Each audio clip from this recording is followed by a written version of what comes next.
Hi guys, gakuyog mi sa kumbana karon, moadto mi sa Alturas ug sa Unicity kay nami pamaliton. Naabtan mi taligsik hantod kusog ang uwan.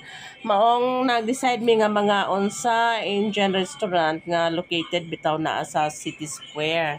So first time pa namo nga mag-dine in or mukaon aning Indian cuisine, which is excited ko nga makatilaw sa ilang foods, pero si Mr. nagwa siya og mga Filipino foods. Pero ako push ko og order sa chicken biryani. Excited ko kay di ba sikat ang chicken biryani sa mga Indian. Pero actually guys, expectation versus reality jud taani. Hingkuha day po ko silang samosa. Kana siya samosa. Lami man po na siya murag mashed potato ang sod niya. Ang feeling rather niya ang gawas murag pang empanada bitaw nga dough.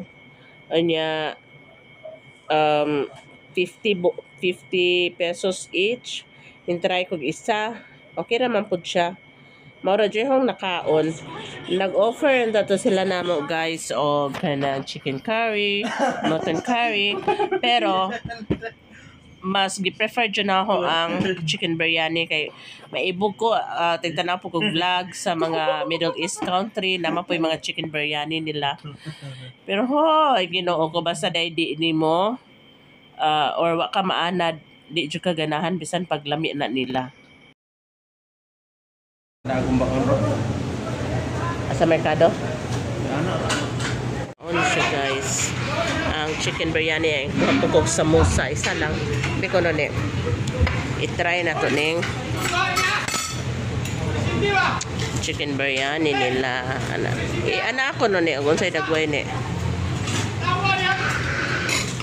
basta nanong dali ko ano nanong niluto niya. Yan na po siya gulay.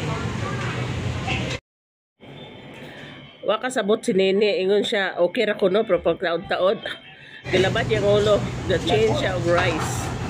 Wa dyan na mo makaon guys, gi-take out na lang na mo. Balhin na lang kong kaon sa Albas Charon.